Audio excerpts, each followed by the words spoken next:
Here's another series of videos about rebuilding a Husky 350.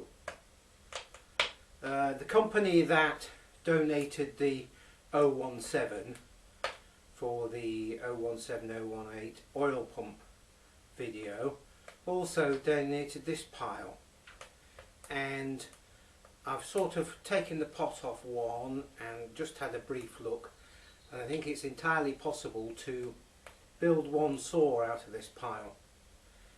I'll put the company details in the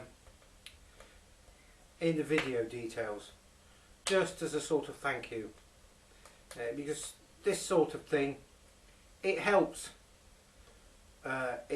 with doing these information videos so that everybody gets the benefit. So, you know, when you get a problem, you can watch the video and go, oh, right, let's give that a try. So thank you for that company, which is absolutely wonderful. Just a bit of housekeeping whilst we're here. Google or YouTube or whatever it is now, in their great esteemed wisdom, have put in this spam filter. Now, I'm not aware when one of your comments has been put in the spam file. It's only when I go under Video Manager or go to the video itself, there'll be a yellow bar that says some comments have been put in spam, and then you can go and look. But some you can go, ah, that's all right, and it will be allowed on. But other ones, there's no box next to it to go, yeah, that's all right. So it's all a bit strange, and I don't understand it. I can understand that the more Google, YouTube, whatever wants to link everything together, the more there'll be people who take great enjoyment out of making ridiculous or false comments or what have you, just for the hell of it. Whatever, it has no effect, because what you can do now, of course, is identify it as abuse, and then of course what happens is all the comments from that particular person get put in the spam filter from that point on. So it's a sort of self-defeating activity. Yeah.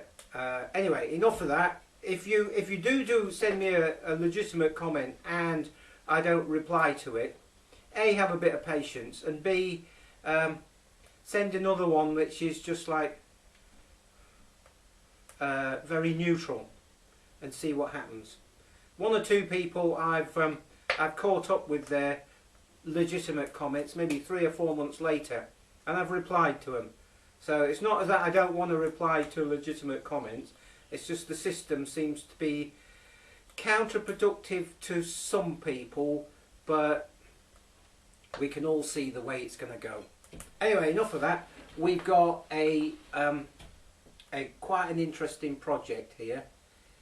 I've got to decide which body to use and which chassis, and then strip her down and clean it. I'm not going to split the crankcases if I can help it, because most people, if they have to split the crankcases, will pack up at that point.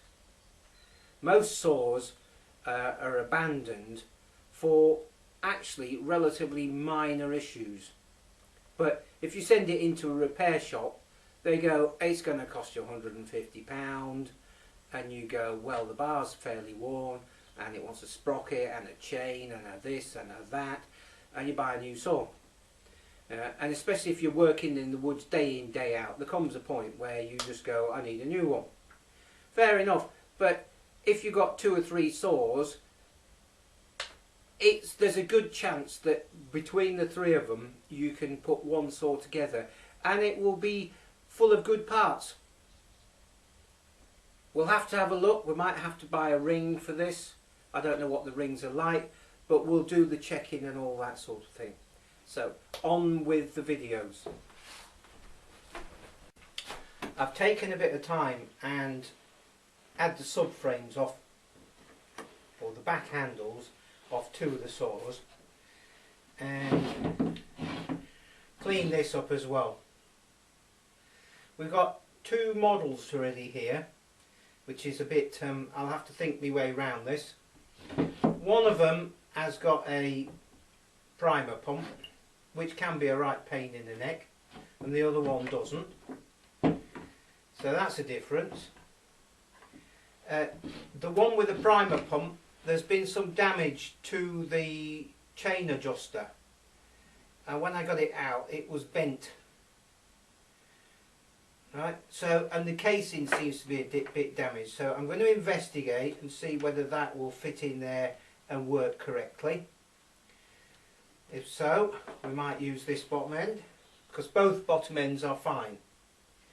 Cleaned up round the oil pump, etc. So that's that one. I don't really like these primer pumps. They're for saws that just don't get used very much.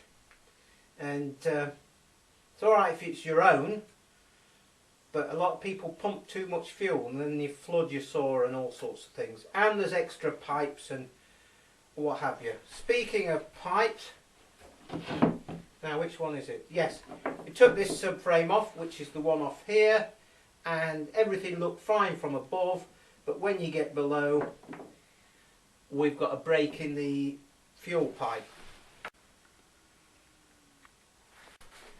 Hopefully you can just see it there. And I wouldn't have noticed that if I hadn't taken the subframe off, because it looked perfect. And you know, you'd put all the saw back together and it wouldn't start. So we've got a couple of choices going on. This one here, which is the back handle off the other saw without the primer, the pipe's fine. It all looks quite sound.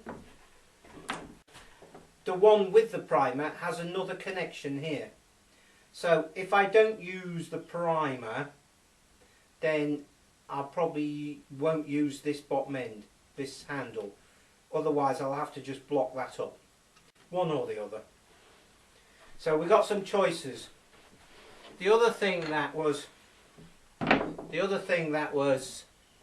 most noticeable was, this is the flywheel, and the back round here at the back, it was absolutely mowed out with muck.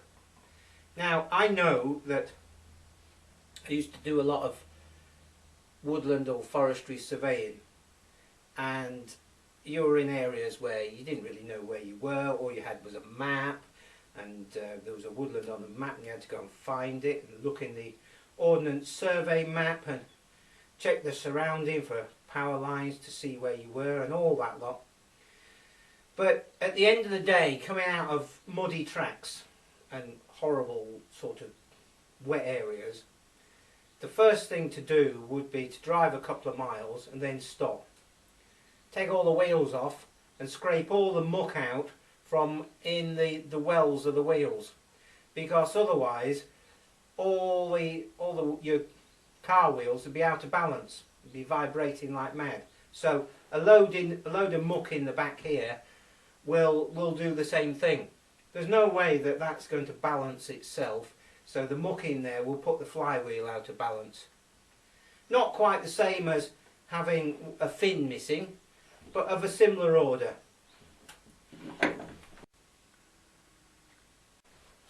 So the other decision we've got to make is, considering both bottom ends are good, this is the primer bottom end, that's the non-primer bottom end. The ring off this one is in really quite good nick. It looks parallel all the way around. We can measure that later on. But the piston on the other one, although it's smooth, it's got blow-by. So it looks like that ring is probably quite worn. And we'll just take it off to have a look.